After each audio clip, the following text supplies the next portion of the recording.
जय भोजपुरी सब भोजपुरी श्रोतागण के हमनी के तिवारी ब्रदर्स यानी हम जीजी तिवारी जी हम अंकित तिवारी तो आप लोग के बीच में लेके हाजिर बन जा आप लोग के देसी भाषा में भोजपुरी भाषा में एगो जबरदस्त रिएक्शन जवन गाना भोजपुरी में पहला बार इस लेवल के गाना आ रहल बा। जी भैया शिल्पी राज के गाना बा राहत जौन की बालाजी रिकॉर्ड से टीजर आ चुकल बार। बहुत जल्दी एक वीडियो आई और वीडियो आई तो रिएक्शन लेके आई। एक गाना का रिएक्शन करे के खास वजह बा अब तक ऐसा गाना भोजपुरी इंडस्ट्री में नईखन बनल जवन जवन चीजें में दिखावल गइल बा और जवन जवन लोग एमे काम कइल बा। ऐसे आप लोग मतलब ये मत सोचम जा शिल्पी राज के ऐसा गाना आ रहा बा ये समय बात कर रहा बानी कहे कि गाना के पूरा शूटिंग अपना आंख के सामने लाइव देख ले बानी। इस सेट पे हम खुद मौजूद रही और कई गो आप लोग हमारे ब्लॉग देखते हैं जाता ब्लॉग आजकल शुरू कर रहा बानी। कई गो शूटिंग भी BFC रिएक्शन में ब्लॉग चैनल से आप लोग देखे के मिली।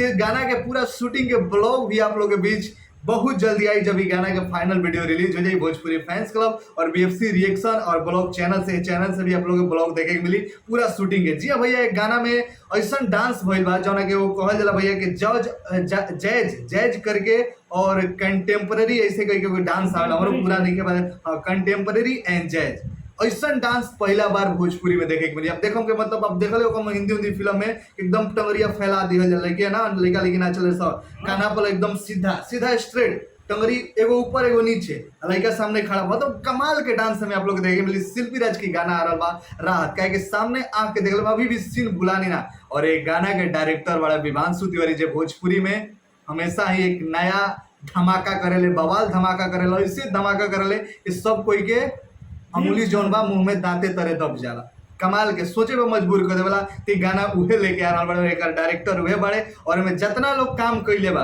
सब कोई Punjabi industry Hindi industry DOP hocus एमे एक्ट्रेस जे बाड़ी हीरो बाड़े रौनक राउत और मोहिनी बरसनी कुछ करके नाम बाटे मोहिनी जी मतलब कमाल के सब टीम बाटे। तो चलिए गाइस टीजर के रिएक्शन कर लिया जाओ एकरा बाद एकरा बारे में पूरा बात होई। तो चलिए रिएक्शन शुरू कर जाओ। Balaji record and Praveen Ojha presents. आहा इस सीन में रियली हीरोइन रो देले रही वो सीन आप लोगों को ब्लॉग में दिखाई हम।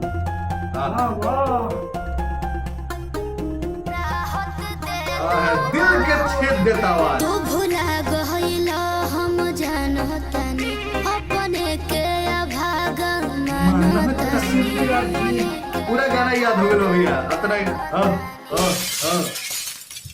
वाह बहुत सुंदर। एक गाना की सिर्फ एगो गाना के शूटिंग करे खातिर जी भैया एगो गाना के शूटिंग करे खातिर पूरा दिन निकल रहे। हम आज तक मतलब देख के आंख जौन बा हैरान हो गई कि एगो गाना हमने आज तक देख ले बन जहाँ भी शूटिंग कैले बा खुद के भी आदमी 20 गो 30 गो 10 गो 15 गो गाना निकलेला मान ली बढ़िया से बढ़िया गाना निकल जाए तो मैं 4-5 गो एक दिन में निकाल दे। लेकिन सिर्फ एक गाना खातिर एक दिन वो ऐसा फार्म हाउस जाके दिल्ली के मतलब एगो बड़ी लेवल का लगा था 50-60 हजार फार्म हाउस के रेट बाटे एक दिन के। तो कमाल के भइल बाटे प्रोजेक्ट हम लोग देखो बिल्कुल एकदम बिल्कुल अलग हट के बालाजी रिकॉर्ड के बहुत बहुत धन्यवाद करी जा कैसन कुल कंपनी अब भोजपुरी के दर्शक के इंटरेस्ट के बढ़ा रहल बाड़ी इंटरटेन कर रहल बाड़ी उनका नजरिया चेंज कर रहल बाड़ी अच्छा चीज दिखा के ऐसा कुल चीज बनल भैया जानते हैं भोजपुरी खातिर सौभाग्य के बात बा। और आप लोग से हाथ जोड़ के ये विनती बा कैसन लोग के सपोर्ट करना हमनी के तो पूरा सपोर्ट बा मीडिया आदमी बन जा ब्लॉग बनावे जा तो ऐसा कुल काम करे वाला कहे कैसन कुल आदमी जे बड़े डायरेक्टर बड़े हीरो हीरोइन बड़े वो काम से प्यार करता है नाम आ दाम से ना। देखिए भैया दाम में इतना लागल बा का फेरान हो जिन पता ना उतना दाम कमा पाई के ना कंपनी इतना लागल बा। लेकिन बोला कि एक टीजर देखला से साफ लाग रहल बा अभी तो टीजर भी बहुत कम झलक बाटे भैया। अच्छा जब आपके फुल गाना देखम नु हां हां तब का कहीं शब्दे नहीं के इतने बस को हम बाकी चली वीडियो के इंतजार बा आप लोग भी इंतजार करम जा अपन राय नीचे कमेंट सेक्शन में बताइम जा। जय भोजपुरी एकता बना के।